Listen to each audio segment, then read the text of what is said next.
Good evening everyone. ప్రభునామంలో మీ అందరికీ నా వందనాలు తెలియజేస్తున్నాను. సామెతల గ్రంథం ఆఖరి సెషన్కి, ఆఖరి అధ్యాయానికి ఆ, మనం చేరుకున్నాం. ఎవ్రీ వీక్ కొన్ని టాపిక్స్ మనం డీల్ చేస్తూ వచ్చాము.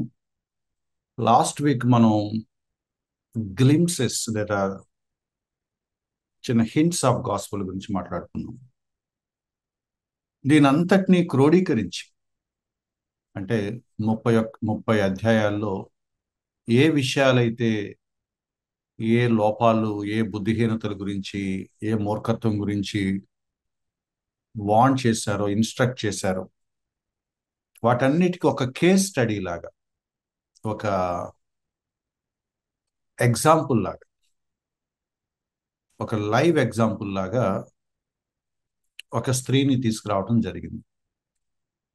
జ్ఞానం కలిగిన స్త్రీ అని అన్నారు, వైజ్ ఉమెన్ అన్నారు, వర్చువస్ ఉమెన్ అన్నారు, నోబుల్ ఉమెన్ అన్నారు, విజ్డమ్ ఉన్న ఉమెన్, ఉమెన్ ఆఫ్ విజ్డమ్ అన్నారు, వైజ్ ఉమెన్ అన్నారు. రకరకాల పేర్లు పెట్టినప్పటికీ ఓవరాల్గా జ్ఞానం కలిగిన క్రైస్తవురాలు, వైస్ క్రిస్టియన్ ఉమెన్. అయితే ఈ అధ్యాయం ప్రారంభం కొంచెం ఇంట్రెస్టింగ్గా ఉంటుంది. అంటే లెమూయేలు అనే వ్యక్తి, లెమూయేలుకి వాళ్ళ మదరు నేర్పించిన కొన్ని పాఠాల గురించిన సామెతలు కూడా ఉన్నాయి, సూక్తులు కూడా ఉన్నాయి. మొదటి 9 వచనాల్లో అవి మనకు కనపడతాయి. సో మీరు మొదటి వచనం చూస్తే గనక లెమూయేలుకి వాళ్ళ తల్లి బోధించిన దేవోక్తులు అనే స్టేట్మెంట్ ఇస్తూ ఒక 9 వచనాలు ఉన్నాయి. చాలా ఇంట్రెస్టింగ్గా ఉన్నాయి అవి. అయితే దాని మీద మనం ఎక్కువ టైం స్పెండ్ చేయట్లేదు, ఎందుకంటే అది కొంచెం ఆ, అంత రెలవెంట్గా ఇప్పుడు మనం మాట్లాడుకునే కండిషన్ కాదు కాబట్టి. ఎందుకంటే అతను రాజు, ఒక రాజుకి అతని తల్లి ఇస్తున్న చాలా బ్యూటిఫుల్ అడ్వైజ్ అన్నమాట. నా కుమారుడా, నేను మొక్కుకున్నప్పుడు దేవుడు నాకు అనుగ్రహించిన కుమారుడా, నువ్వు 2 విషయాలు జాగ్రత్త పడాలి. రాజు కదా, రాజులు ఉమెన్ మీద, వైన్ మీద తమ జీవితాలని, తమ రాజ్యాలని, తమ సామ్రాజ్యాల్ని పాడు చేసుకున్నారు. సో ఉమెన్ విషయంలో, వైన్ విషయంలో నువ్వు చాలా జాగ్రత్తగా ఉండాలి. నువ్వు రాజు కదా, మత్తుడు అయి ఉంటాకి వీల్లేదు, నీ బలాన్ని స్త్రీలకు ఇవ్వద్దు. నువ్వు రాజు కదా, పేదల పక్షాన నువ్వు ఫైట్ చేయాలి, పేదలకు నువ్వు న్యాయం చేయాలి. సో ఒక ఐడియల్ కింగ్ ఎలా ఉండాలో కొన్ని ఇన్స్ట్రక్షన్స్ ఇవ్వడం జరిగింది. 9వ వచనం ఆ మాట మనకు ఉంది. నువ్వు న్యాయం తీర్చాలి, దీనులకు దరిద్రులకు నువ్వు జస్టిస్ చేయాలి, నువ్వు వాళ్ళ పక్షాన మాట్లాడాలి. సో ఒక తల్లి, అంటే ఒక క్వీన్ తన కొడుక్కి ఇచ్చిన సలహాలు చాలా ఆసక్తికరంగా 10వ వచనం నుంచి వేరే ఒక పోయం లాంటిది స్టార్ట్ అయిందనమాట. ఇక్కడ నుంచి ఒక తల్లి తన కుమారుడికి ఇన్స్ట్రక్షన్స్ లాగా లేవు, కానీ 10వ వచనం దగ్గర నుంచి 31వ వచనం వరకు స్టేట్మెంట్స్ లాగా ఉన్నాయి. అంటే ఎవరెవరితో చెప్పట్లేదు, ఇవి సూక్తులు, ఒక స్టేట్మెంట్ లాగా ఉంది. కాబట్టి బైబిల్ పండితులు ఏమని ఆలోచించారంటే, లెమూయేలుకి వాళ్ళ తల్లి పలికిన మాటలు మొదటి 9 వచనాలకి పరిమితం చేసుకుంటే బెస్ట్. మిగిలినంతా కూడా రాజరికానికి సంబంధించిన అడ్వైజ్ ఏమీ కనపట్టలేదు కాబట్టి, కామన్ లైఫే ఉంది కాబట్టి ఆ తల్లి కొడుకుల ఉపదేశం 9 వచనాలకు పరిమితం చేస్తే, 10వ వచనం నుంచి ఎవరన్నారో ఆ నెరేటర్ ఎగ్జాక్ట్గా మనకు తెలియదు, కానీ కొన్ని కలెక్షన్ ఆఫ్ ఏమంటాము, ప్రోవర్బ్స్ ఇక్కడ కనపడుతుంది. అయితే ఈ 21 వచనాలు, అంటే 10వ వచనం దగ్గర నుంచి 31వ వచనం వరకు ఉన్న ఈ వచనాలన్నీ కూడా ఒక స్త్రీ గురించి, ఒక స్త్రీ గురించి. ఎందుకో మరి తెలీదు, మొదటి అధ్యాయం దగ్గర నుంచి నా కుమారుడా, నా కుమారుడా, నా కుమారుడా అని ఈ గ్రంథం రిపీటెడ్గా చెప్పుకుంటూ వచ్చి చివరికి వచ్చేటప్పటికి ఒక కేస్ స్టడీ లాగా, ఒక ఎగ్జాంపుల్ లాగా ఇచ్చేటప్పుడు ఒక కుమార్తెని ఇవ్వటం జరిగింది. అంటే నా కుమారుడా అనే మాట పురుషులకే కాదు అందరికీ వర్తిస్తుంది, అది కేవలం సంబోధన మాత్రమే అని చెప్పడానికి మరి ఇంకా ఎందుకనో మరి ఆ విజ్డమ్ ఏంటో మనకు తెలియదు. దేవుడు తన దైవిక జ్ఞానంతో ఈ చివరి అధ్యాయంలో ఒక ఉమెన్ గురించిన డిస్క్రిప్షన్ ఇవ్వటం జరిగింది. అది చాలా చాలా ఫ్యాసినేటింగ్గా ఉంటుంది. అంటే ఇటువంటి స్త్రీలు ఉన్నారా, ఇటువంటి స్త్రీలు ఉంటారా అని ఆశ్చర్యం కలిగే ఒక డిస్క్రిప్షన్. ఈ అధ్యాయం గనక బైబిల్లో లేకపోయి ఉంటే వివాహం పట్ల, కుటుంబం పట్ల పురుషులు చెలరేగిపోయేవారు. ఇష్టానుసారంగా నిర్ణయాలు తీసుకొని సొంత పెత్తనాలు చేసే ఒక దారుణమైన ఒక ప్రొసీజర్ని ఈ అధ్యాయం కొట్టిపడేస్తాను. కొట్టిపడేయటం కూడా కాదు, అసలు వేళ్ళు పీకి ఇసిరేస్తుంది. మనం చదువుతా ఉంటే ఆ సిస్టంలో ఉన్న ఆ విషయాలన్నీ బయటకు వస్తూ ఉంటాయి. 10వ వచనం ఏం చెప్తుందంటే, గుణవతి అయిన భార్య దొరుకుట అరుదు. అరుదు అంటే రేర్ అని అర్థం, అంతేగాని ఇంపాసిబుల్ అని కాదు. అసలు దొరకరు అని అంటాకి లేదు. ఉన్నారు, యెహోవా యందు భయభక్తులు కలిగిన వాళ్ళు ఉన్నారు, రేర్. వీళ్ళ క్వాలిటీస్ ఏంటో చెప్తున్నాడు. ఆమె గుణవతి, వర్చువస్ ఉమెన్. ఆమె చాలా చాలా ప్రెషియస్, అమూల్యమైనది. గుణవతి, అమూల్యమైనది. ఆమె పెనిమిటి ఆమె యందు నమ్మిక ఉంచింది. ఈమెకున్న స్ట్రైకింగ్ ప్రిన్సిపల్ చెప్పటమే ఆమె గుణవతి. ఎంత గుణవతి అంటే తన భర్త ఆమెను నమ్ముతాడు, తన భర్త ఆమెను నమ్ముతాడు. ఎంతగా నమ్ముతాడో కింద వచనాల డిస్క్రిప్షన్ ఉందన్నమాట. అది ఆశ్చర్యాన్ని కలిగిస్తుంది. భర్తలు భార్యలను నమ్ముతారు, అందరూ నమ్ముతారు. కానీ నమ్మటం అంటే ఏంటి అంటే ఆ నమ్మిక లెవెల్స్ ఎలా ఉన్నాయంటే దాదాపు 20 వచనాలు ఆ నమ్మకం ఏ స్థాయిలో ఉందో చెప్తున్నాయి. ఆమె గురించి డిస్క్రైబ్ చేస్తున్నాడు. తన పెనిమిటి లేకపోతే తన భర్త యొక్క నమ్మకాన్ని ఆమె చూరగొంటుంది. She wins the confidence. అతను ఊరికినే గుడ్డిగా నమ్మటం కాదు, అది ఆమె క్యారెక్టర్. ఆమె ప్రూవ్ చేసుకుంటా వచ్చింది. అడుగడుగున ఆమె జీవించే పద్ధతి చూశాక ఆయనకి పూర్తి నమ్మకం కలిగింది. ఏం కలిగింది నమ్మకం అంటే ఆమె లాభమే తీసుకొస్తుంది. ఆమె ఏం చేసినా కూడా కుటుంబానికి మేలే చేస్తుంది. ఆమె వలన కుటుంబానికి ప్రయోజనమే కానీ ఏ నష్టము, ఏ కీడు, ఏ లోటు, ఏ వెలితి లేదు. What ever she does, it is for the good of the family. తను ఏం చేసినా తన కుటుంబానికి మేలు కలగటానికే చేస్తుంది, కానీ వేరే ఏమీ లేదు. ఎంత బ్యూటిఫుల్గా ఉందో చూడండి. తాను బ్రతుకు దినములన్నీ అతనికి మేలు చేయను కానీ కీడేమి చేయదు, ఫర్ లైఫ్ టైం.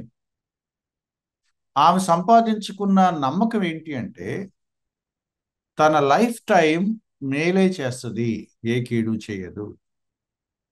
తన లైఫ్ అంతా, బ్రతుకు దినాలన్నీ కూడా తన భర్తకు తన కుటుంబానికి మేలు చేసే పనులే చేస్తుంది, కానీ ఇంకొకటి ఆమెకి తెలియదు. అది ఆ భర్తకు ఆమె కలగజేసిన ఒక నమ్మకం. అది చిన్న విషయం కాదు. ఆమె గుణవతి అనటానికి, ఆమె అమూల్యమైనది అనటానికి రీజన్ ఏంటంటే her husband trust her for life time. ఆమె భర్త ఆమెని లైఫ్ టైం నమ్మగలిగే అన్ని పనులు ఆమె చేసి రుజువు చేసుకు. ఎంతవరకు నమ్ముతాడో కింద డిస్క్రిప్షన్ ఇస్తున్నాడు చూడండి. 13వ వచనం, ఆమె గొర్రెబొచ్చును అవిసెనారను వెదకును, తన చేతులారా వాటితో పనిచేయును. వెదకును అనే మాట ఇంపార్టెంట్. ఎందుకంటే అవి లేవు కదా అని ఆమె కూర్చోదట. ఇక్కడ గొర్రె బొచ్చు అంటే మీకు అర్థమవుతుంది, ఊల్ అని.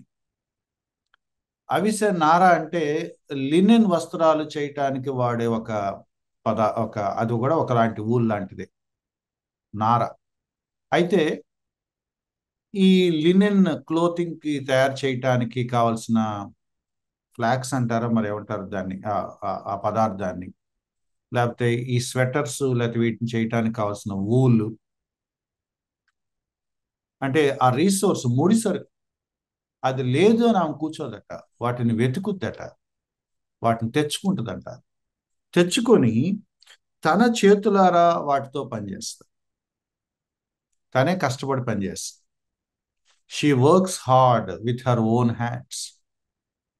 అంటే ఈమె క్వాలిటీ ఏంటంటే తను ఏం చేయాలనుకుందో అది from root level, grass root level, scratch level పని చేసుకుంటా వెళ్తుంది. అవి ఉంటే బాగుండు, ఇది చేద్దాం అనుకుంటున్నాను, అవి లేవు, లేకపోతే ఎప్పుడో చేసేవాడిని అనే డైలాగులు వీళ్ళ దగ్గర కుదరవు అనమాట.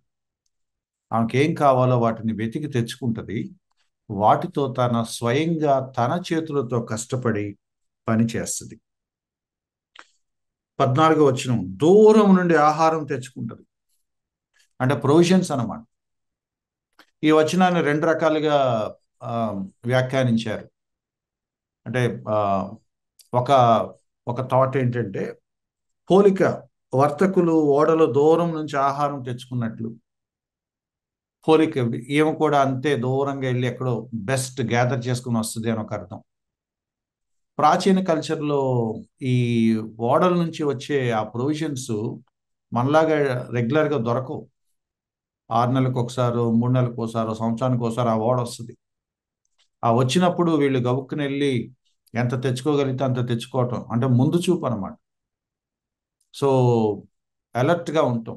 ఇక్కడ పాయింట్ ఒకటి, ఎక్కడో దూరం వెళ్ళి ముందుగానే వెళ్ళి ఆ ప్రొవిజన్స్ అన్ని తన ఇంటికి కావాల్సినవన్నీ తెచ్చుకోవటం.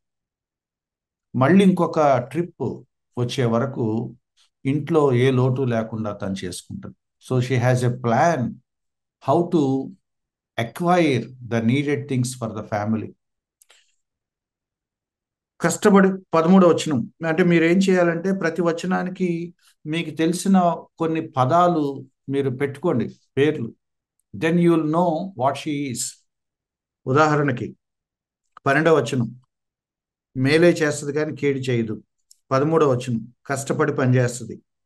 14వ వచనం, తన ఇంటికి కావాల్సిన ఆహారాన్ని సమకూర్చుకుంటుంది. 15వ వచనం, చీకటితోనే లేచి తన ఇంటి వారికి భోజనం సిద్ధపరచును. తన ఇంటికి ఏం కావాలో, తన పిల్లలకి ఏం కావాలో, తన భర్తకి ఏం కావాలో పొద్దున్నే లేచి తన పనులు తను చేసుకుంటుంది. తన ఇంటి వారికి కావాల్సినవన్నీ తను ప్రొవైడ్ చేసుకుంటుంది. She is responsible towards her family. అయితే అక్కడితో ఆపలేదు, తన పనికత్తెలకు భత్యం ఏర్పరచుంది. భత్యము అంటే ఏంటి అంటే రెండు అర్థాలు ఉన్నాయట. భత్యము అంటే జీతం అనే ఒక అర్థం ఉందట, ఆహారం అనే ఒక అర్థం కూడా ఉందట. అంటే ఈ పూటకి ఇప్పుడు కూలి పని వాళ్ళు ఉన్నారు, ఆ కూలి పని వాళ్ళకి యజమాని ఏం చేస్తాడంటే కుదిరితే తన ఇంట్లో భోజనం పెడతాడు, లేకపోతే ఒక్కోసారి యజమాని ఏం చేస్తాడంటే అరే ఈ 50 రూపాయలు తీసుకెళ్ళి ఏమైనా తినరా అంటాడు. అంటే వాడి భోజనానికి డబ్బులు ఇవ్వటం అనమాట భత్యం అంటే, వాడి భోజనం ఖర్చులు భరించటం. సో తను ఏం చేస్తుందంటే తన దగ్గర పని చేసేవాళ్ళు ఉన్నారు,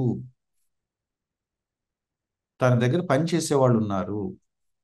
తన దగ్గర పని చేసేవాళ్ళు ఉన్నప్పుడు తను లేచి పొద్దునే వంట ఎందుకు చేసుకోవాలి, వాళ్ళని చేయమని అడగచ్చు కదా. అది తన లక్షణం కాదు. తన పనులు తనే చేసుకుంటుంది. తన దగ్గర పని వాళ్ళు ఉన్నారు, వాళ్ళకి ఏ వర్క్ అసైన్ చేయాలో ఆ వర్క్ అసైన్ చేస్తుంది. వాళ్ళకు ఏం టాస్క్ ఇవ్వాలో అది ఇస్తుంది, వాళ్ళకి ఎంత జీతాలు ఇవ్వాలో, ఈ రోజు పేమెంట్స్ ఏంటి అవన్నీ చూసుకుంటుంది. వాళ్ళు జీతపత్యాలు ఆమె చూసుకుంటుంది. బట్ తను కేవలం ఓనర్ లాగానే ఉండదు, తన ఇంటి పనులు తనే చేసుకుంటుంది. ఒకవైపు తన పని వాళ్ళకి కావాల్సిన పనిని జీతభత్యాలని సమకూరుస్తుంది. ఈమె కెపాసిటీ ఏంటంటే ఒక పొలమును చూసి దాన్ని కొనగలిగే కెపాసిటీ. ఒక పొలాన్ని చూస్తుందట, దాన్ని కొనొచ్చా కొనకూడదా, ఆ సాయిల్ పనికొస్తుందా పనికిరాదా, దాని మీద ఇన్వెస్ట్మెంట్ చేయొచ్చా చేయకూడదా అని ఒక అసెస్మెంట్ ఉందట. దేనికోసం? ఆ పొలాన్ని తీసుకొని ఏం చేయాలి? సేద్యం చేద్దామా, లేకపోతే దాన్ని ఒక తోటలాగా వేద్దామా ఆలోచిస్తుందట. ఇంకొక మాట ఉంది అక్కడ, తాము కూడబెట్టిన ద్రవ్యం, సేవింగ్స్ ఉన్నాయి వీళ్ళకి, పొదుపుగా డబ్బులు కూడబెట్టుద్ది. ఆ కూడబెట్టిన డబ్బులతో విలువైన కొన్ని కొనటానికి ప్లాన్ చేస్తుంది. అది పొలమో లేకపోతే ఒక తోటో ఏదో, అంటే మళ్ళీ తన ఇంటికి మేలు కలిగేలాగా ఒక ఇన్వెస్ట్మెంట్. చూడండి, చాలా డైమెన్షన్స్ ఉన్నాయి ఏమో. పొద్దున్నే లేచి పనులు చేసుకుంటుంది, తన పని వాళ్ళకి ఇవ్వాల్సిన పనిని ఎండార్స్ చేస్తుంది, వాళ్ళకి ఏం జీతాలు ఇవ్వాలో వాటిని అరేంజ్ చేస్తుంది. మరోవైపు తను కేవలం పని చేస్తూ పనులు చేయిస్తూ పెత్తనం యజమానిలాగా కూర్చోట్లేదు. She's into business. She's into business. పొలం కొందట, తోట కొందట, దానికి డబ్బులు ఖర్చు పెట్టిందట, దాచుకున్న డబ్బులన్నీ పెట్టుబడిగా పెట్టిందట. తర్వాత 17 వచనం, ఆమె చాలా స్ట్రాంగ్గా ఉండటానికి ట్రై చేస్తుందట. స్ట్రాంగ్ ఉమెన్, హెల్దీ ఉమెన్, తన నడికట్టు చేత నడుమును బలపరుచుకొని, షీఈ్ వెరీ స్ట్రాంగ్.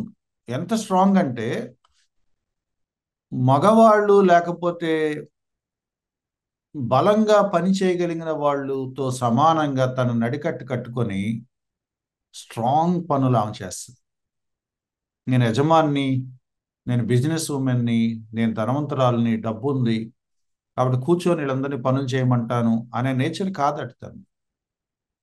తను స్వయంగా నడుంకో గట్టిగా నడికట్టు కట్టుకొని చేతులతో బలంగా పని చేయను. She works hard with her own hands. ఈ మాట ఆల్రెడీ ఇందాక అన్నాడు, తన చేతులారా తను ఇది ప్రిపేర్ చేస్తుంది అని. మరి రెండోసారి చెప్తున్నాడు, షీ వర్క్స్ హార్డ్. తన వ్యాపార లాభము అనుభవం చేత తెలుసుకొను. She has a great exposure in business. ఎంత ఎక్స్పోజర్ ఉంది అంటే సంవత్సరాల తరబడి తనకు అనుభవం ఉన్నట్టుంది. ఆ వ్యాపార అనుభవంతో ఏది లాభకరమో ఏది లాభకరం కాదో అవన్నీ తనకు అనుభవాలు. అంటే తొందరపడి ఏ నిర్ణయాలు తీసుకోదు. చాలా wise planning, wise investment, good returns రావటానికి తగిన అనుభవ జ్ఞానం ఆమెకుందట. రాత్రి వేళ ఆమె దీపం ఆరిపోదు. రాత్రి వేళ ఆమె దీపం ఆరిపోదు అంటే రెండు అర్థాలు ఉన్నాయట. లేట్ నైట్, ఓవర్ నైట్ పనిచేస్తుందా అని ఒక అర్థం. రెండో అర్థం సమృద్ధి అట. వీళ్ళు అప్పట్లో మనలాగా ఎలక్ట్రిసిటీ లేదు వాళ్ళకి.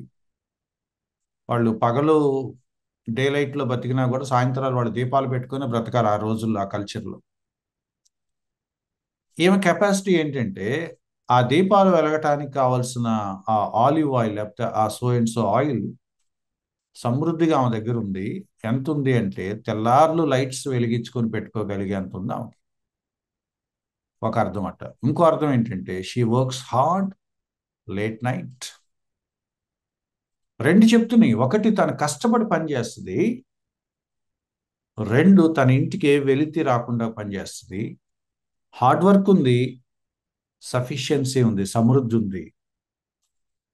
19వ వచనం, ఆమె పంటె చేతను పట్టుకును, తన వ్రేళ్లతో కదురు పట్టుకుని ఒడుకును. వీవింగ్ కూడా చేస్తుందట.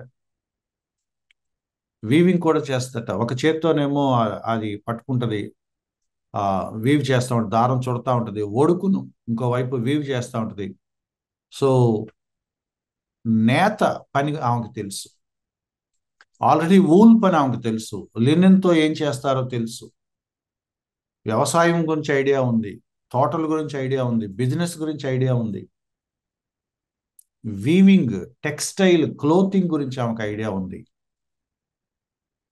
ఆమె స్వయంగా వాటిని చేస్తుంది. 20వ వచనం, దీనులకు తన చేయి చాపును, దరిద్రులకు తన చేతులు చాపును. పూర్ పీపుల్కి సాలిడ్గా హెల్ప్ చేస్తుంది, విస్తారంగా హెల్ప్ చేస్తుంది. తన చేతులు చాపును. She's generous, she's generous. నేను మళ్ళీ వెనక్కి వస్తున్నాను, మళ్ళీ నా పాయింట్ మీరు మిస్ అవుతారేమో అని. ఎంత నమ్మకం ఆమె సంపాదించుకుంది మీరు ఆలోచించండి. నేను వూల్తోనూ లినిన్తోనూ కొన్ని చేస్తున్నానండి అని అంటే వాళ్ళ హస్బెండ్ ఏమంటాడు? క్యారీ ఆన్ అంటాడు. నేను ఒక పొలం చూశాను, అది కొందాం అనుకుంటున్నాను అంటే ఓకే వెళ్ళరా అంటాడు. నేను ద్రాక్ష తోట ఒకటి ప్లాన్ చేశానండి అంటుందన్నమాట. Oh good, very good, carry on అంటున్నాడు. నేను పలానా దూరం వెళ్ళి అక్కడ ఓడ దగ్గరికి వెళ్ళి లేదా పలానా చోట ప్రొవిజన్స్ ఉన్నాయి, కొంచెం ట్రావెల్ చేయాలి, నేను అవి చూసుకొని వస్తాను అని అంటే ఓకే వెళ్ళరా, తెచ్చుకో, నీకేం కావాలంటే అవి తెచ్చుకో. వ్యాపారం చేస్తుంది, వీవింగ్ చేస్తుంది, కూడబెట్టిన డబ్బుల్ని ఇన్వెస్ట్ చేస్తుంది, ఏవేమో చేస్తుంది. హస్బెండ్ ఏమంటున్నాడంటే I trust you, carry on. నీ మీద నా నమ్మకం ఉంది, నువ్వు ఏ చేసినా మంచిగానే చేస్తావు, మేలు కోసమే చేస్తావు, గో హెడ్ అంటున్నాడు. అంతటితో అవ్వలేదండి లిస్టు. 21, వింటర్ వస్తే చలి బాగా వస్తుంది కాబట్టి ఇంట్లో వాళ్ళు కంఫర్టబుల్గా చలికి ఎక్స్పోజ్ అవ్వకుండా ఉండాలంటే ఏం చేయాలో ఆ ప్లానింగ్ అంతా చేస్తుంది. వాళ్ళ డ్రెస్సింగు, ఆ ఇంట్లో ఆ మంచాలు, ఆ బ్లాంకెట్స్, క్విల్ట్ అంటామా, రజాయ్ అంటామా, పరుపులు అంటామా, వాళ్ళు వేసుకునే స్వెటర్స్ అంటామా, క్లోతింగ్ అంటామా, ఎవ్రీథింగ్ షీ ప్రొవైడ్స్. తన ఇంటి వారికి చలి తగులునని భయపడదు. She has no worries in winter season. అది ఎంత మంచు అయినా కూడా తన ఇంట్లో వాళ్ళు వెచ్చగా బ్రతికేస్తారు. దానికి కావాల్సిన ఏర్పాట్లను ఆమె చూసుకుంటుంది. అండ్ మోర్ ఇంట్రెస్టింగ్ ఏంటంటే ఆమె ఇంటి వారందరూ రక్తవర్ణ వస్త్రములు ధరించిన వారు. ఆ రోజుల్లో కలర్స్ డ్రెస్లు చాలా తక్కువ. డై డై వేసేవాళ్ళు. ఆ డై వేసే కలర్స్ చాలా లిమిటెడ్గా ఉండేవి. మనలాగా ఇప్పుడు మల్టీ కలర్స్ లేవు, వెరైటీ ఆఫ్ షేడ్స్ లేవు. ఆ రోజులు అన్నీ కూడా బేస్ కలర్స్. డై వేయటమే చాలా గొప్ప.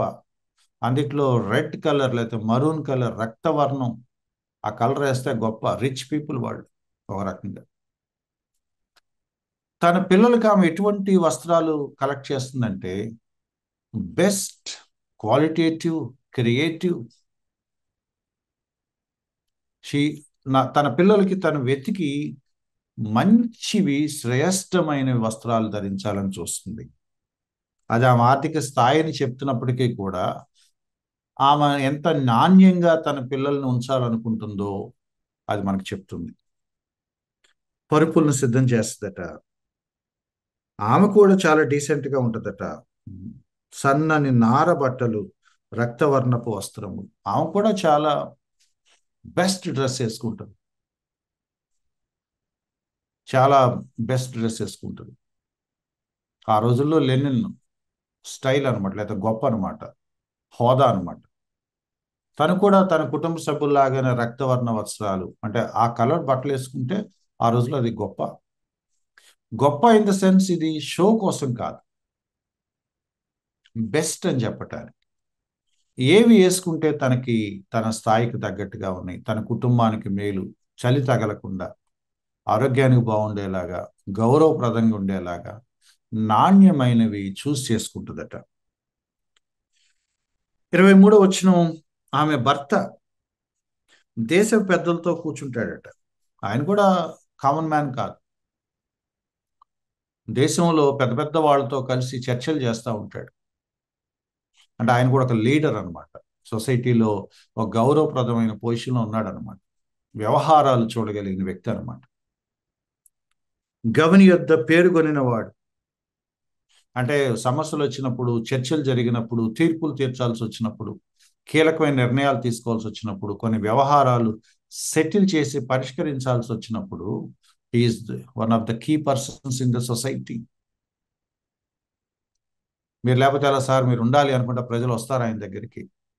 రెస్పెక్టబుల్ పొజిషన్లో ఉన్నాడు సొసైటీలో. ఆయన బయట వ్యవహారాలు సమర్థవంతంగా నెరవేరుస్తూ ఉంటాడు, ఈమె తన ఇంటి వ్యవహారాలను సమర్థవంతంగా నెరవేరుస్తూ ఉంటుంది.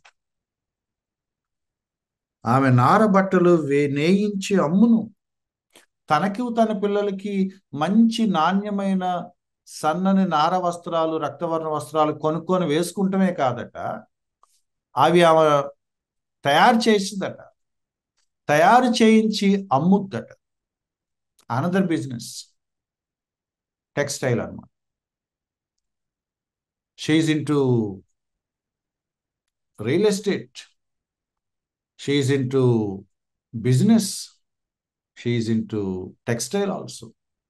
తోటలు, పొలాలు, లేకపోతే స్థలాలు, అండ్ ఇప్పుడు అంటున్నాడు వస్తువులు కాదు, వస్త్రాలు. వాటిని నేయించి అమ్మును, నడికట్లను వర్తకులకు అమ్మును. నడికట్లు ఆ రోజుల్లో ఒక ఇంపార్టెంట్ ఐటెం అట.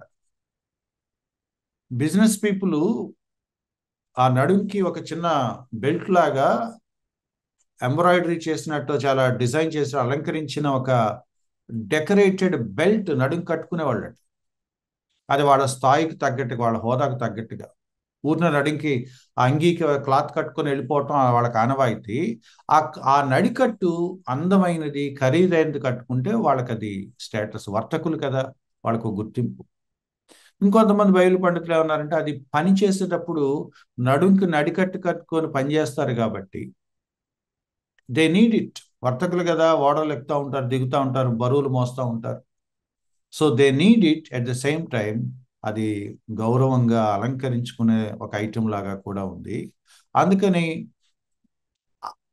ఆ వస్తువు ఎక్కువ అమ్మేదట. So people are liking her designs, her production. ఆమె తయారు చేయించి నేయించి వాటిని అమ్మేదన్నమాట. సో దానికి మంచి డిమాండ్ ఉండేదన్నమాట. బలము, ఘనత ఆమెకు వస్త్రాలు. చాలా పొయిటిక్గా చెప్తున్నాడు.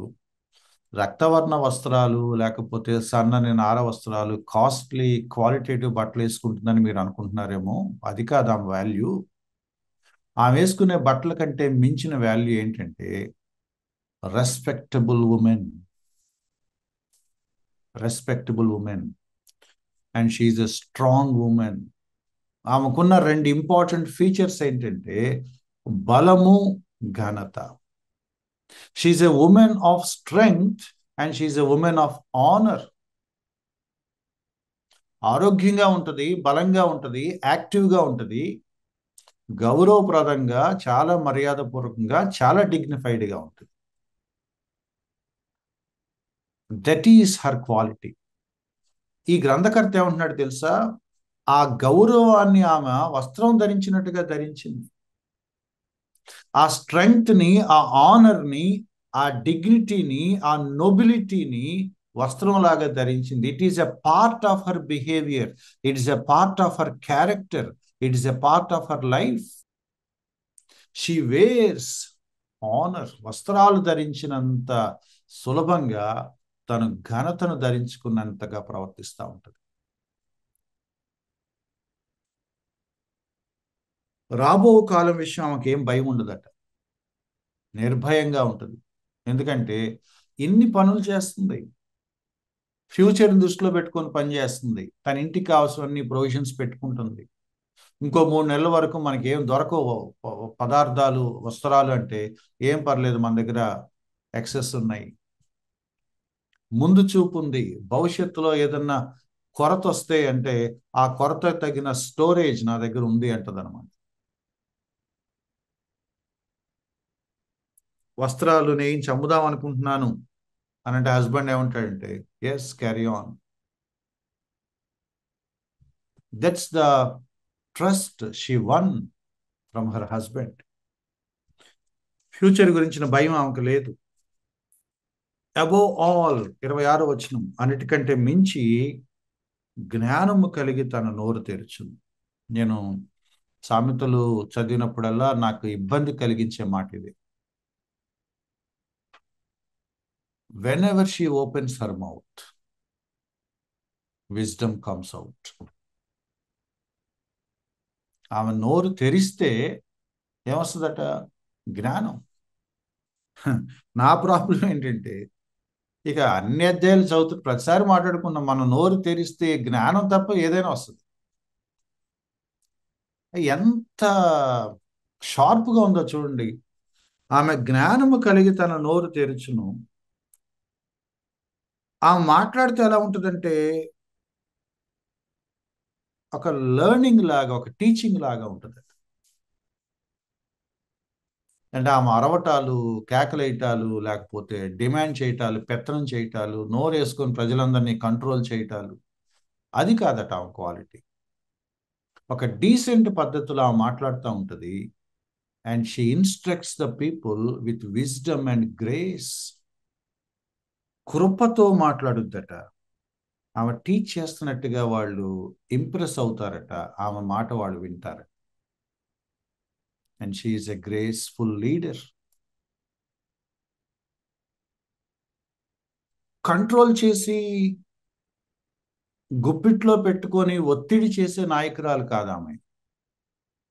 తన మాట తీరుతోనే వాళ్ళని తన మాట వినేలాగా చేసుకోగలిగింది. ఆ మాటలు అర్థం చేసుకోండి, కృపగల ఉపదేశం ఆమె బోధిస్తుంది. ఆమె కేవలం ప్రజలతో పనులు చేయించడమే కాదు, లేకపోతే తను అనుకున్నవి చేయటమే కాదు, ఆమె ప్రజలకు నేర్పిస్తుందట. తను మాట్లాడినప్పుడల్లా పీపుల్ విల్ లెర్న్ సంథింగ్. ఆమె మాటల్లో జ్ఞానం ఉంది, ఆమె మాటల్లో ఉపదేశం ఉంది, ఆమె మాటల్లో ఒక గ్రేస్ ఉందట. చాలా డీసెంట్గా మాట్లాడుతుంది.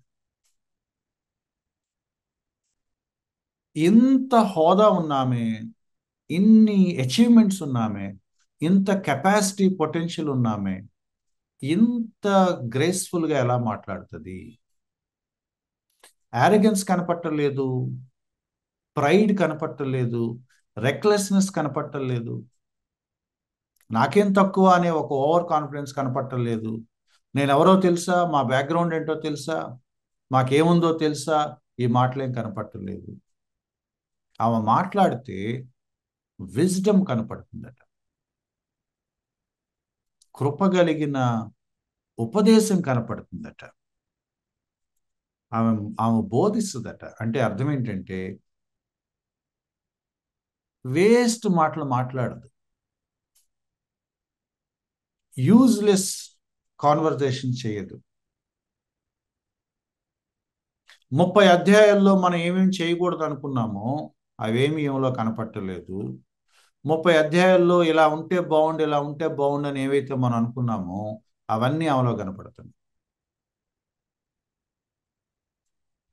చాలా ఆశ్చర్యంగా ఉందన్నమాట. 27, ఆమె తన ఇంటి వారి నడతలను బాగుగా కనిపెట్టును, పని చేయకుండా ఆమె భోజనం చేయదు. తన ఇంటికి ఏం కావాలో అబ్జర్వ్ చేస్తూ ఉంటుందట. ఏది నీడ్ ఉంది, పిల్లలకి ఏం కావాలి, తన భర్తకి ఏం కావాలి, తన ఇంట్లోకి ఏం కావాలి, అది ఉందా, ఇది లేదా, ఏ లోటు రాకూడదు. వాళ్ళు ఇదేదో నీడ్ ఉంది అని వాళ్ళు ఐడెంటిఫై చేసే లోపే ఆమె దాన్ని సెటిల్ చేసేస్తారు.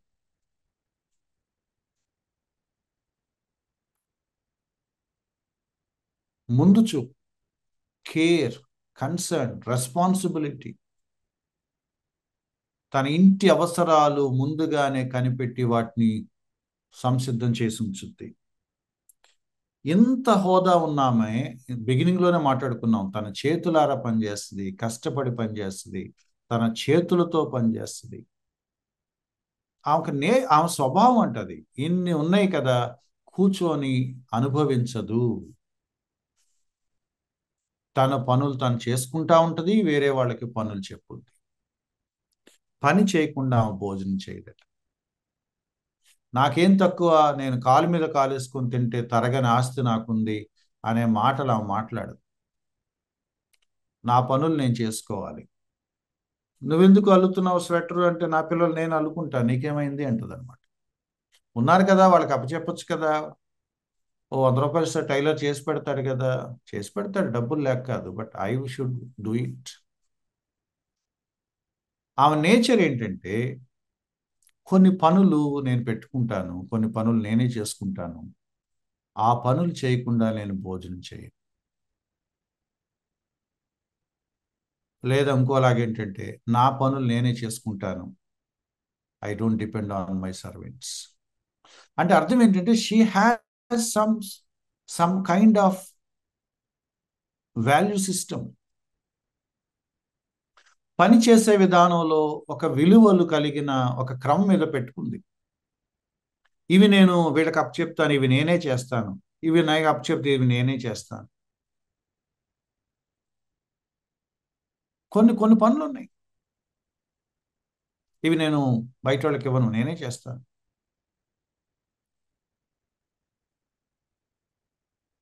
నాకు తెలిసిన ఒకళ్ళిద్దరిని చూశాను నేను గతంలో. నా భర్తకి నేనే వండి పెడతాను అంటదనమాట. Because she knows what to do to her husband.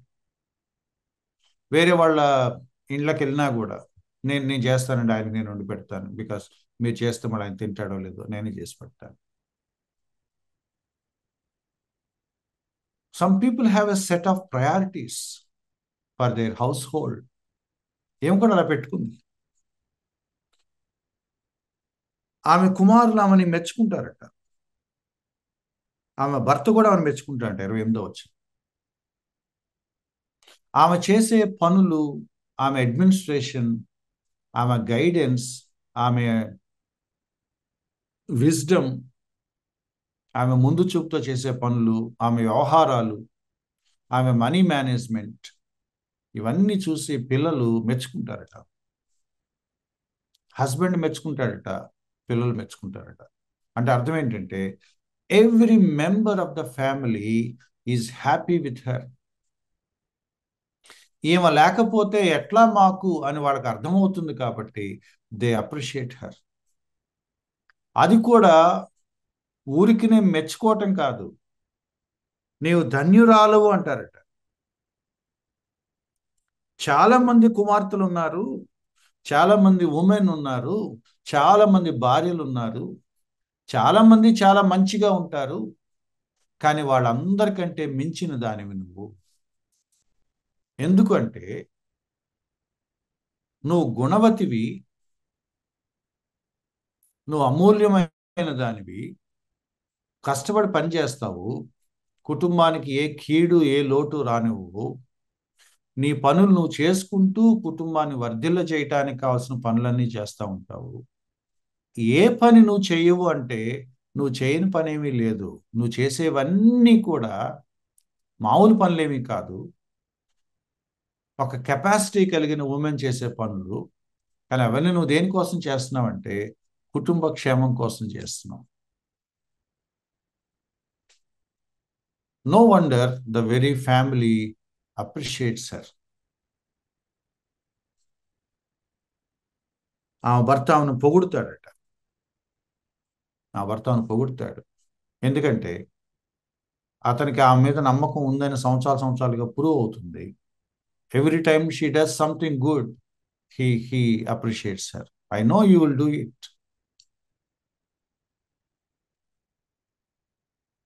విచిత్రం ఏంటంటే 30వ అధ్యాయం, సారీ 30వ వచనం, 31వ వచనం దీని అంతటిని సమప్ చేస్తున్నాడు. సమప్ చేసి ఏం చెప్తున్నాడంటే సొసైటీలో ఉన్న ఒక అపోహ బైబిల్ చెప్తున్న ఒక ప్రిన్సిపల్ కంపేర్ చేస్తున్నాడు. అది చాలా సర్ప్రైజింగ్గా ఉంది. అందం మోసకరం. మోసకరం అంటే అన్నం ఉండకూడదని కాదు, అన్నం దేవుడిచ్చిందే, అన్నం దేవుడిచ్చిందే. అది ఎందుకు మోసకరం అవుతుంది అంటే నీ వాల్యూ అందంలో ఉందని నువ్వు భ్రమపడినప్పుడు, అందం ఉంటే చాలు ఇకేమీ అవసరం లేదని అనుకున్నప్పుడు. There are many beautiful women in this world but they are not wise. ఇదే గ్రంథంలో అన్నాడు, అందంగా ఉంటుంది, జ్ఞానం ఉండదు, ఏం ఉపయోగం. చాలా షార్ప్ ఎగ్జాంపుల్ చెప్పాడు. పంది ముక్కుకి గోల్డెన్ ఆర్నమెంట్ పెడితే ఎలా ఉంటుందో అలా ఉంటుంది బ్యూటీ వితౌట్ విజ్డమ్.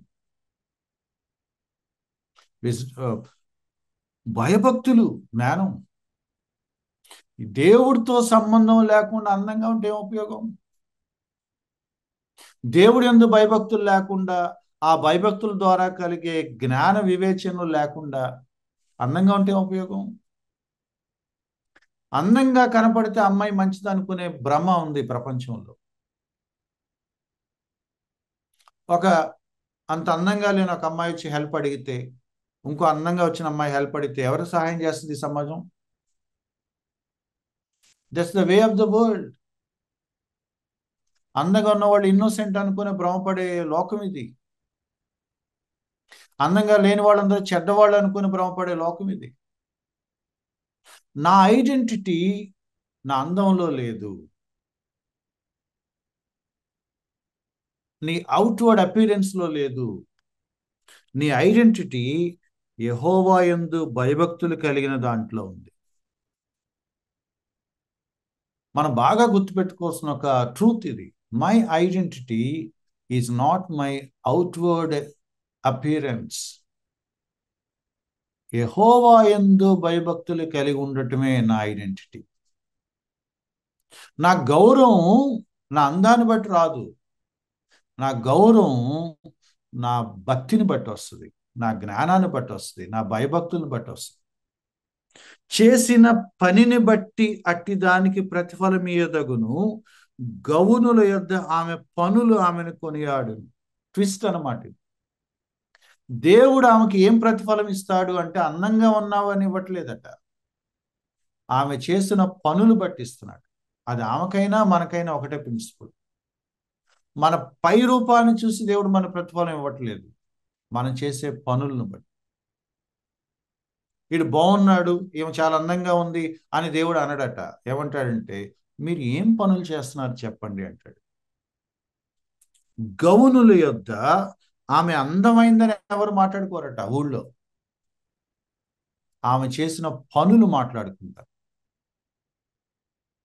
అర్థం ఏంటంటే ఆమె క్యారెక్టర్, ఆమె క్యారెక్టర్, ఆమె బిహేవియర్, ఆమె పనులు, ఆమె ప్రవర్తన గురించి మాట్లాడుకుంటారు. నా ఐడెంటిటీ అందంలో లేదు. నా ఐడెంటిటీ నా కుటుంబానికి నేను ఏం చేస్తున్నాననే దాని మీద ఉంది. కొనియాడతారట, ఆమెని మెచ్చుకుంటారట, ధన్యురాలంటారట, ప్రశంసిస్తారట. అందుకే అన్నాడు కదా, ఆమె ఘనతను వస్త్రంలాగా ధరించుకుంటుంది.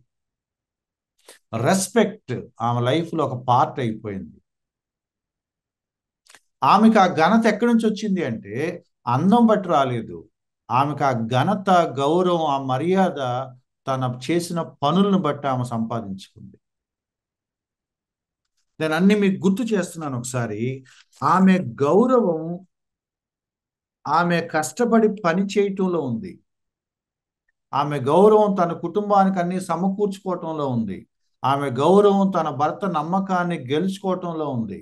ఆమె గౌరవం కొంతమందికి జీవనోపాధి కల్పించి వాళ్ళకి జీతాలు ఇవ్వగలిగిన హోదాలో ఉంది. ఆమె గౌరవం ఆమె ముందు చూపు, ఆమె కష్టపడే నేచర్లో ఉంది.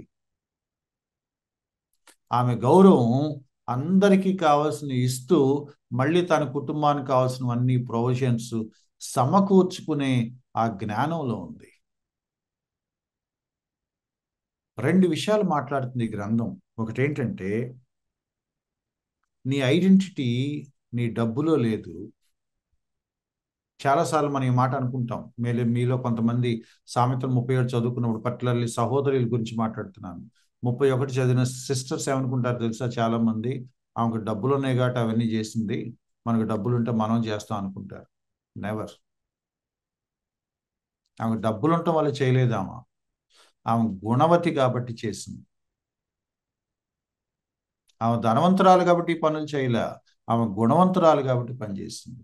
Our identity lies in our virtue, my dear brothers and sisters, not in our riches.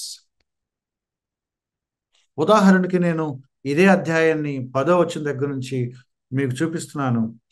డబ్బులు, వ్యాపారం, హోదా, జీతాలు ఉన్నవన్నీ తీసేయండి.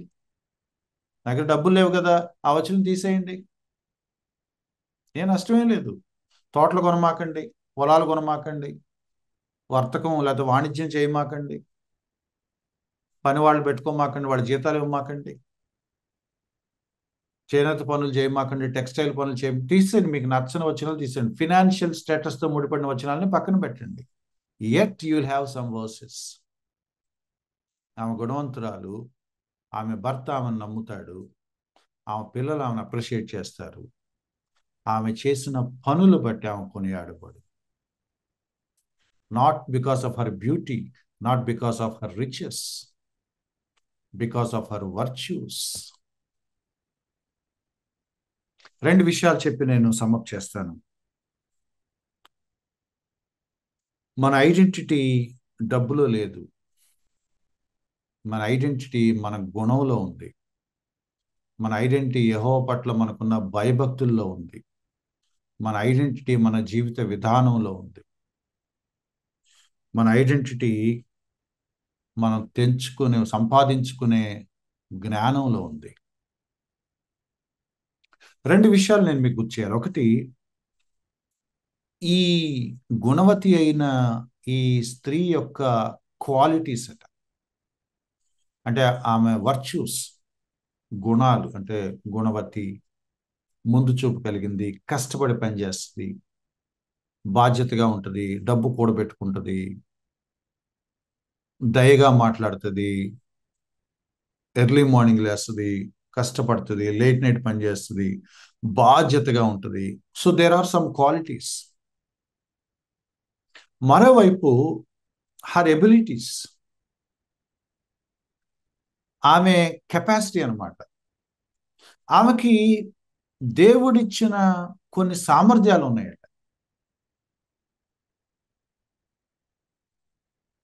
నీకేం తెలుసు పొలం సంగతి, కూర్చో అని భర్త అండు.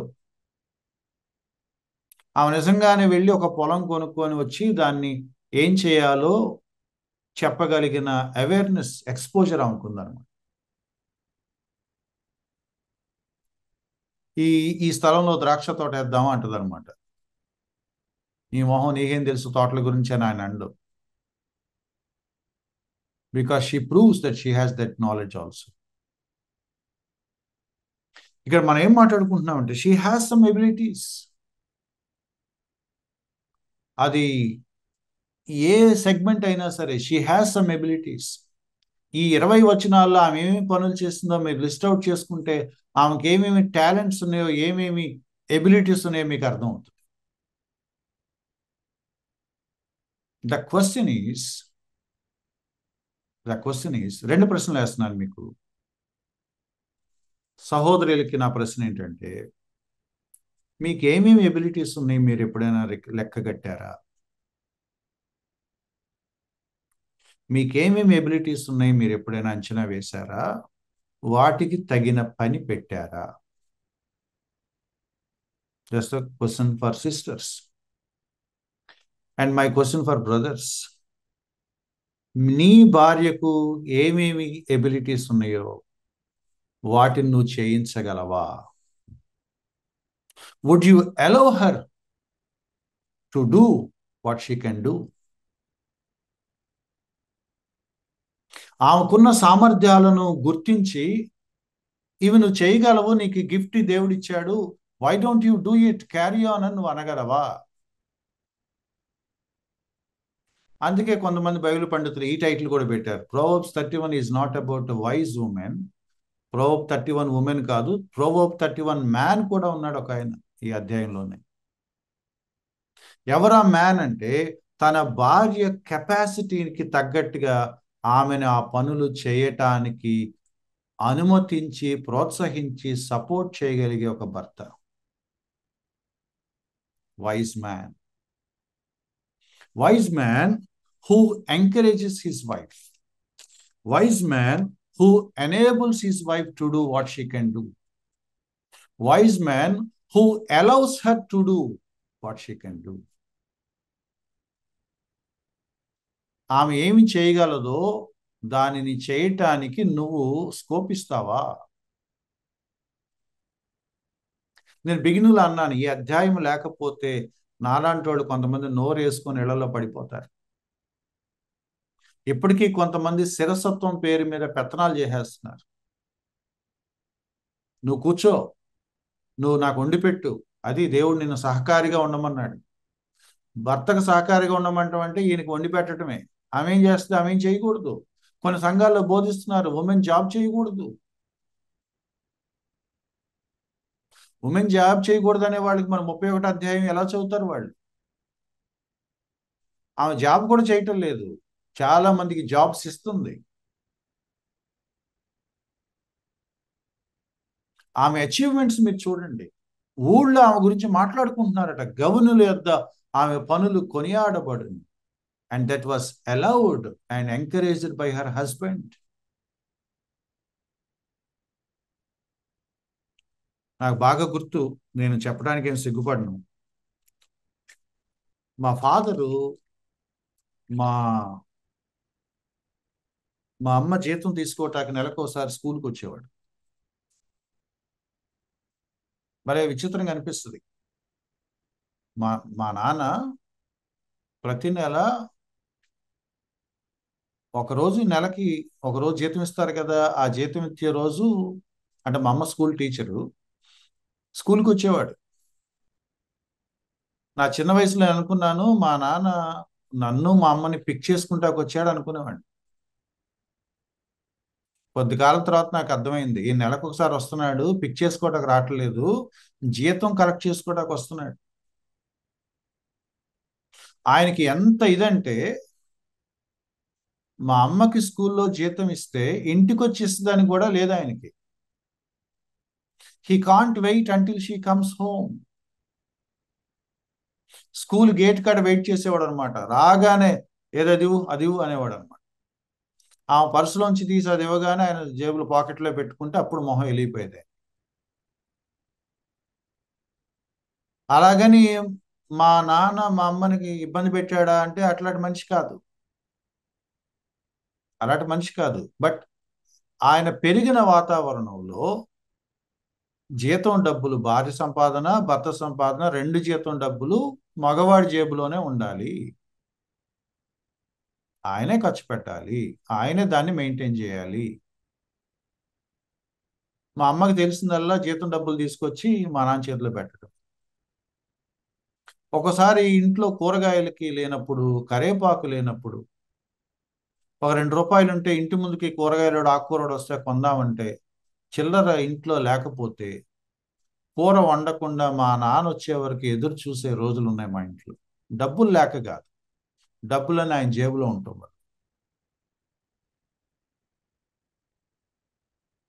ఆయన చెడ్డోడని నేను అంటలేదు, కానీ మనీ విషయాల్లో ఏంటో ఆయనకు అదొక పట్టు. అదంతా నేనే చూడాలి, నా దగ్గరే ఉంది. I watched with my own eyes many times. ఆ పావలా కరేపాకు కోసం మా ఫాదర్ వచ్చే వరకు ఆమె ఎదురు చూడటం నాకు తెలుసు. Then one day I decided to hand over my entire salary to my wife. ఎందుకు, నేను లేనప్పుడు ఇంట్లో వాళ్ళు నా కోసం ఎదురు చూడకూడదు. మా ఆయన రావాలండి, ఆయన వస్తే ఆ ₹100 నేను మీకు ఇస్తాను. What a shame it is, what a shame it is. భార్య ఎవరికైనా ఒక ₹100 ఇవ్వాల్సి వస్తే భర్త వచ్చే వరకు ఖాళీగా ఉందంటే ఏంటి ఆమెకు ఆ ఇంట్లో వాల్యూ, ఏంటి ఆమెకు వాల్యూ? మేబీ నా మాటలు మీరు ఎవరైనా హస్బెండ్స్ కోపంగా ఉంటే, కష్టంగా ఉంటే, I'm really sorry but I have to say this. Shame on those husbands who really grab the money of their wives. హక్క ఆమె జీతం అంతా తీసుకొని నువ్వు జలసాగా తిరగటానికి? ఈ 31 చాప్టర్ మనకి ఏం చెప్తుందో చూడండి. ఎంటైర్ ఫ్యామిలీస్ సస్టైనెన్స్, మెయింటెనెన్స్ ఆమె చూస్తుందట. ఈయన ఏమంటున్నాడంటే carry on, I trust you అని. హెడ్షిప్ అంటే నిర్ణయాలు నేనే తీసేసుకుంటాను, పనులన్నీ నేనే చేసేస్తాను, మనీ అంతా నేనే మెయింటైన్ చేసేస్తాను, నాకు నచ్చినట్టు మీరందరూ ఉండాలి, అదే హెడ్షిప్ అంటే? ఎవరు చెప్పారు, ఎవరు చెప్పారు? ఇందులో ఉన్న ఇంకొక చాలా బ్యూటీ ఏంటంటే, ఈయన బయట వ్యవహారాల్లో చాలా రెస్పెక్టబుల్ పొజిషన్లో ఉన్నాడు. ఫ్లిప్ సైడ్ మాట్లాడుతున్నాను. బయట వ్యవహారాల్లో ఈ భర్త చాలా గౌరవప్రదమైన బాధ్యతలు నిర్వర్తిస్తున్నాడు. And my question to women, would you allow him to do that? Would you allow him to do that? ఇంటి వ్యవహారం అంతా భార్యను చూసుకునేలాగా భర్త అనుమతిస్తాడా? భర్త గౌరవప్రదమైన పనులు చేసేలాగా భార్య అలౌ చేస్తుందా? ఇందా మాట్లాడు, ఈడేమో జేబులో డబ్బులు వేసుకుని తిరుగుతూ ఉంటాడు, ఇంట్లో ఎవడు, ఆమెమో ఈయన బయటకు కదలనివ్వదు, ఈయనేమి చేయనివ్వదు. నాకు ఒక బాధ్యత ఉంది, వాళ్ళు రమ్మన్నారు, నేను వెళ్ళాలి, అక్కడ వ్యవహారం చూడాలంటే ఆయన ఎవడు దొరకలేదా, నువ్వే వెళ్తున్నావా? నువ్వు వెళ్తే కూరగాయలు ఎవడు తెచ్చిస్తాడు?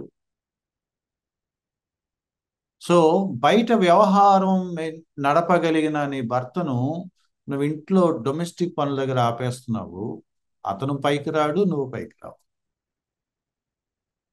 ఈమెకి దేవుడిచ్చిన తలాంతుల్ని వాడకుండా ఈ భర్త ఆపేస్తాడు. ఆమె వర్ధిల్లదు, ఆమె కుటుంబం వర్ధిల్లదు. And this is what we see normally in our families. Let man be man, let woman be woman, let husband be husband, let wife be wife. When will we learn this? When will we learn this? ఒక ఆయన నాతో అన్నాడు, సురేష్ నువ్వు డబ్బులు నీ భార్యకి ఇవ్వమాక, నువ్వు నీ దగ్గర పెట్టుకో, లేకపోతే మన మాట వినరు వాళ్ళు అన్నాడు ఒక ఆయన, ఒక దైవ సేవకుడు. దెన్ ఐ టోల్డ్ హిమ్, అన్నా ఫినాన్షియల్ విషయాలు నాకంటే తను చాలా వైజ్ అన్నా, నాకు చేత కాదు, తనకొచ్చు, చేయగలిగిన పని చేసేవాడికి ఇవ్వటం ఇట్స్ వైజ్ థింగ్. వ్యవహారాలు నాకు తెలుసు, నేను వ్యవహారాలు చూస్తాను. డబ్బుల విషయాలు తనకు తెలుసు, తను బాగా చూస్తుంది, తను చూస్తుంది. నాకు గుర్తుండదు, నేను ఎవరికన్నా ఒక 10 రూపాయలు ఇస్తే నాకు గుర్తుండదు, మర్చిపోతాను. ఎంత ఇచ్చారంటే తెలియదంట. ఆ 100 మందికి ఇచ్చినా కూడా 100 మందికి ఎంత ఇచ్చిందో లెక్క కట్టి చెప్పుంది. చూడను కూడా చూడదు, నేను రాసుకోవాలి, మళ్ళీ మొబైల్లో టైప్ చేసుకుంటాను నోట్ ప్యాడ్, ఎవరెవరి దగ్గర ఏమేమి చేయాలి. But she is good in finances. దీన్ని తీసుకెళ్ళి అక్కడ పెట్టుద్ది, అక్కడ తీసుకెళ్ళి ఎక్కడ పెట్టుద్ది, ఇక్కడ చేస్తుంది, సంహవ్ రొటేట్ చేస్తూ ఉంటుంది, మా అవసరాలు తీరుతూ ఉంటాయి. అది నేను చేయలేనట్ల. Now the lesson I have learned is, నీ భార్య పలానా పని సమర్థవంతంగా చేయగలదని తెలిసి కూడా, నేను మగవాణ్ణి కాబట్టి నేనే చేస్తాను కాబట్టి నాకు చేతగాని పని నేను చేయటం, అది పురుషత్వమా లేకపోతే శిరసత్వం, ఏమంటాం?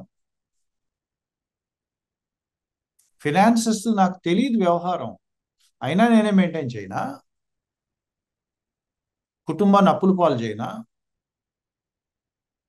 చాలా ఫ్యామిలీస్లో ఏమి అవేర్నెస్ లేకుండా కేవలం భర్త కాబట్టి అన్నిట్లో దూరే వాళ్ళు ఉన్నారు. వాడి బిజినెస్ తెలియదు, బిజినెస్ చేస్తానంటాడు, భార్య వద్దంటది, కాడేమంటాడు, నీకు తెలియదు నీ మొహం అంటాడు.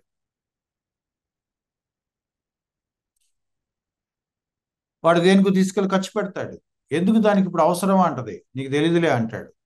వాడికి తెలియదు.